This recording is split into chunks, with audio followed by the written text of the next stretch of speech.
Olá pessoal, sejam bem-vindos à aula sobre fungos. Eu sou o professor Lucas Barbosa, especialista no ensino da biologia, e nesta aula nós vamos estudar as características gerais, os principais grupos, a reprodução, as doenças fúngicas, a morfologia geral e a importância desses seres vivos. Vamos iniciar o nosso estudo pelo tópico características gerais. Então, quem são os representantes dos fungos? São os bolores, também chamados de mofo, né? Vocês já devem ter visto esse mofo em algum alimento, em alguma fruta. O termo mais tecnicamente correto é bolor. Nós temos como representantes dos fungos as leveduras, que são fungos unicelulares, a orelha de pau, as trufas, os cogumelos, como por exemplo o champignon, shiitake, o shimeji. Eu vou mostrar algumas imagens de fungos para que vocês possam observar. Então aqui nós temos o fuji seco, o shimeji, o shiitake, o champignon. Quem não já comeu champignon uma vez na vida, né? Em alguma receita. Aqui nós podemos visualizar um pouco da diversidade dos fungos, que é extremamente grande na natureza, certo? Nós temos diversos formatos, diversas cores, variados modelos de fungos. Nós temos aqui imagens de trufas pretas, né? E também da trufa branca, que é bem rara, também chamada de tartufo, conhecido como tartufo. Então, são alguns dos representantes dos fungos, para que vocês possam começar a conhecer. Os fungos são eucariotos, ou seja, possuem uma membrana nuclear bem definida nas suas células. Essa membrana nuclear a gente chama de carioteca. São multicelulares, ou seja, o seu corpo é dotado de várias células, é formado por várias células, com exceção das leveduras, que são unicelulares. Pessoal, uma levedura é um fungo formado por uma célula só, por isso unicelular. São quimioheterótrofos, absorvendo os nutrientes pré-digeridos do meio. Então, como é que os fungos se alimentam? Bem simples. Eles lançam enzimas sobre o alimento. Essas enzimas vão fazer a digestão desse alimento e, posteriormente, o fungo ele vai absorver esses nutrientes pré-digeridos do meio ambiente, certo? A parede celular das células dos fungos é constituída preponderantemente por quitina, que é a mesma molécula presente no exoesqueleto dos artrópodes, né? Mas nós temos como componentes químicos da parede celular ainda a glucana e a amanana. A membrana plasmática da célula dos fungos é constituída por uma molécula muito importante, né, que faz parte da estrutura química dessa membrana plasmática, que é o ergosterol, que inclusive é uma molécula precursora da vitamina D. O que é que isso significa? Que a partir do ergosterol, o nosso corpo consegue fazer a vitamina D, certo? Isso é bem importante. Por que é importante ainda saber que na membrana plasmática dos fungos contém essa molécula chamada ergosterol? É porque a maioria dos medicamentos, que a gente chama de antifúngicos, vão atuar justamente na destruição do ergosterol. Destruindo o ergosterol, você acaba destruindo a membrana plasmática do fungo. Destruindo a membrana plasmática, o fungo acaba morrendo, certo? Então, a maioria dos antifúngicos tem esse mecanismo de ação.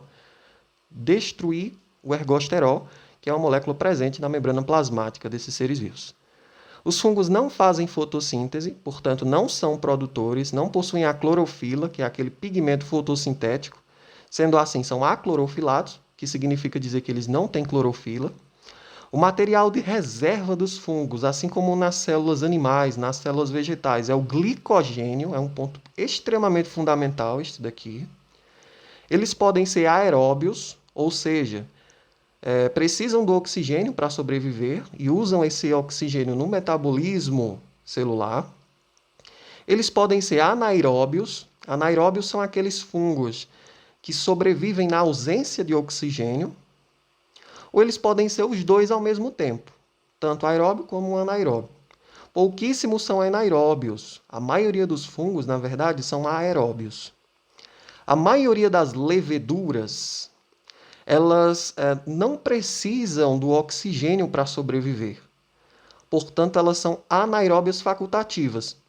O que significa ser anaeróbias facultativas? Significa dizer que, tendo oxigênio, o fungo vai sobreviver. Caso o oxigênio deixe de existir no meio, o fungo ainda conseguirá sobreviver, porque ele é anaeróbio facultativo, ele sobrevive tanto na presença como na ausência de oxigênio. Isso é o que ocorre com a maioria das leveduras, elas são anaeróbias facultativas. A maioria dos fungos se reproduz através de esporos sexuados ou assexuados. Lembrem-se disso. Como é que o fungo se reproduz? Ele libera esporos no ambiente, certo? Que são micropartículas. E esses esporos eles vão cair no solo, eles são levados, né, pelo vento, pela água, pela ação de alguns animais, e aí eles vão ser deslocados e vão cair no solo. Ao cair no solo, esses esporos vão germinar e dar origem ao novo corpo do fungo, certo? Então, a maioria se reproduz por esporos, e esses esporos podem ser sexuados ou assexuados. Os fungos normalmente crescem em locais escuros, úmidos e quentes. Vocês já devem ter visto em algum lugar essa característica dos fungos. E devem lembrar também das micoses, que costumam aparecer no nosso corpo em locais escuros, úmidos e quentes. Eles podem sobreviver em locais com pH ácido, próximo a 5, que inclusive é muito ácido para a maioria das bactérias comuns. Conseguem sobreviver ainda em locais com baixo grau de umidade, geralmente tão baixo que impede o crescimento de bactérias. O que significa para a gente? Significa dizer que muitos fungos conseguem sobreviver em locais que as bactérias não conseguem. Gravem isso. A maioria deles é resistente também à pressão osmótica, bem mais resistente que as bactérias.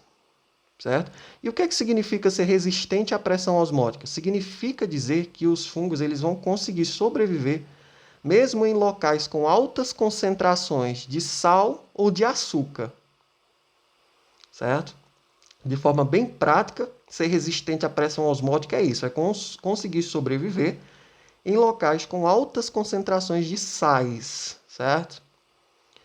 Os fungos não têm colesterol no seu corpo, na sua estrutura química, assim como as plantas, né? Nós sabemos que as plantas também não possuem colesterol.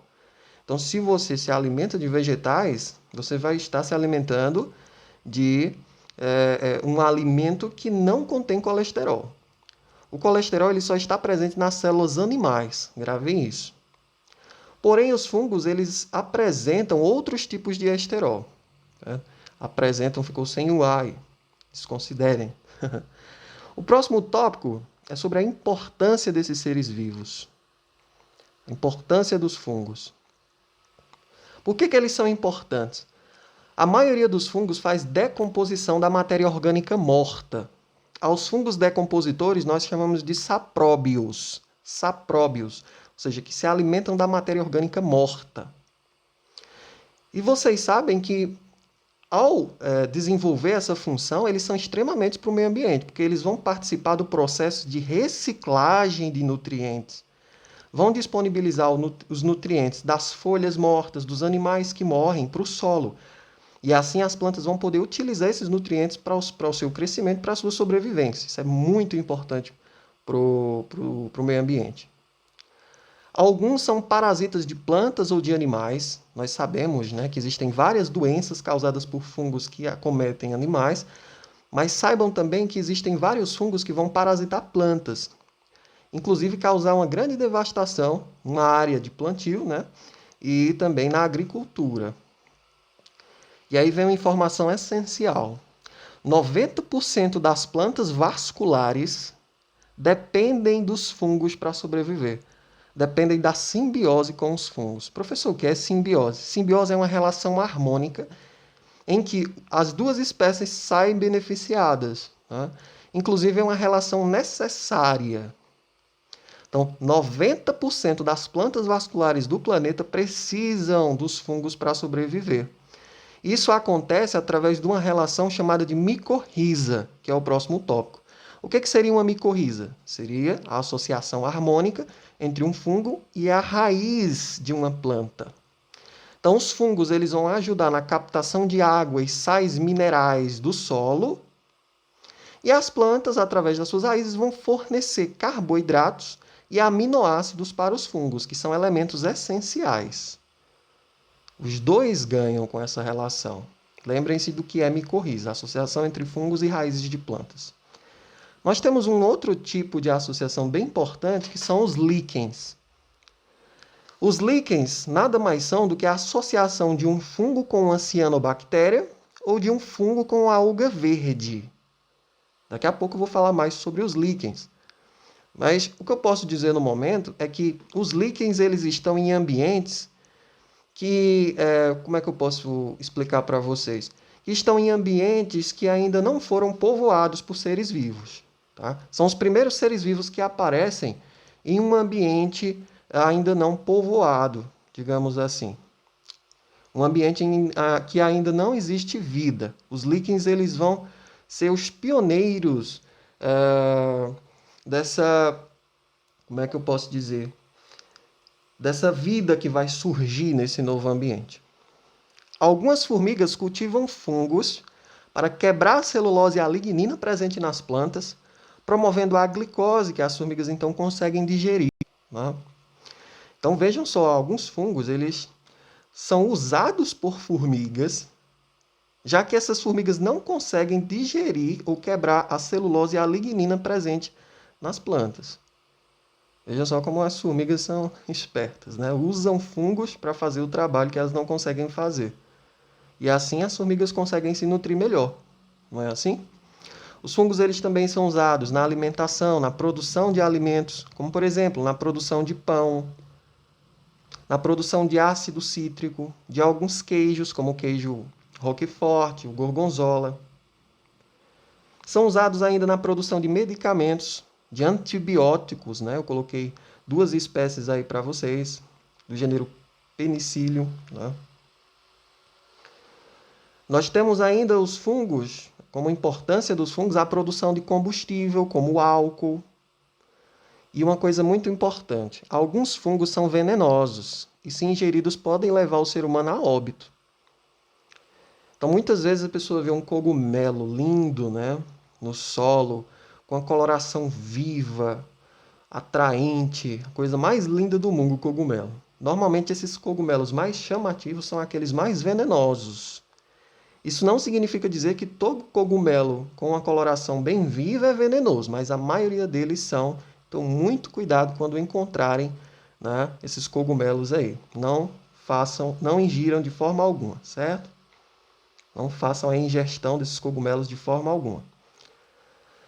Alguns fungos produzem alucinógenos com efeito semelhante a de drogas, a de certos tipos de drogas, ou LSDs, provocando sérios danos ao sistema nervoso. Inclusive, algumas tribos indígenas utilizam fungos alucinógenos em certos rituais religiosos.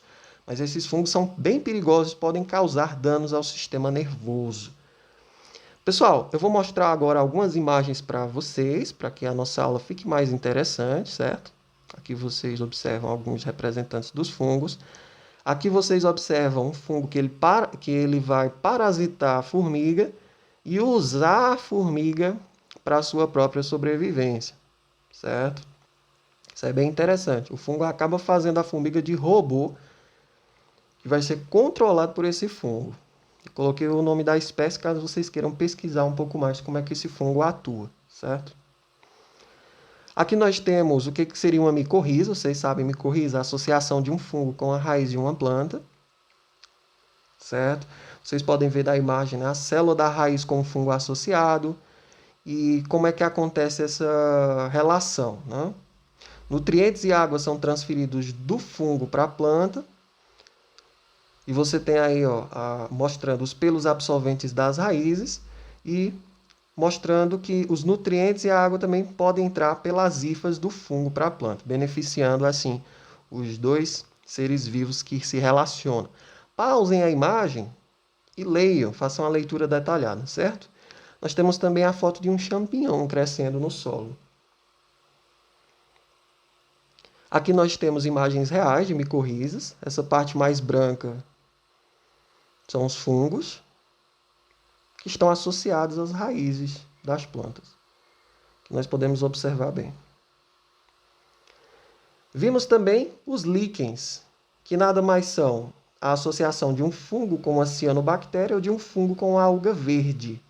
E eu disse para vocês que ia falar um pouco mais sobre essa relação, não foi assim? Então, observe, a cianobactéria ou a alga verde, ela vai fazer o processo de fotossíntese. E a partir do processo de fotossíntese, ela vai adquirir o seu carboidrato, que é o seu alimento, não é assim? Os fungos, dessa forma, vão poder ter acesso ao carboidrato produzido por essa cianobactéria ou por essa alga verde. Então, os fungos vão se beneficiar, assim como as cianobactérias ou algas verdes vão se beneficiar, porque os fungos vão atuar na proteção desses seres vivos e também fornecendo alguns componentes químicos fundamentais, essenciais. Perfeito? Então, aqui nós percebemos que os líquens nada mais são do que a associação de um fungo com a alga verde ou de um fungo com a cianobactéria. Aqui nós podemos observar bem isso. Aqui nós ainda visualizamos os sorédios. São hifas, né, associadas a cianobactérias que vão sair, vão ser liberadas para o ar e dessa forma esse líquen ele vai poder se reproduzir, tá? Ou se espalhar aí no meio ambiente. Aqui nós vemos algumas doenças causadas por fungos, eles afetando plantas, né? Na primeira imagem nós conseguimos ver fungos conhecidos como ferrugem, porque a coloração parece mesmo com ferrugem, mas nós temos várias outras imagens mostrando como os fungos acometem plantas e causam sérios danos a essas plantas. Aqui nós podemos visualizar os fungos atuando sobre o ser humano, né? Inclusive, eles podem afetar a garganta, podem causar micoses na pele, podem afetar as unhas, não é assim? Pessoal, sobre a importância e as características gerais dos fungos, era isso que eu tinha para mostrar para vocês. Acompanhem a próxima parte, né, dessa aula sobre fungos. Um grande abraço e até a próxima.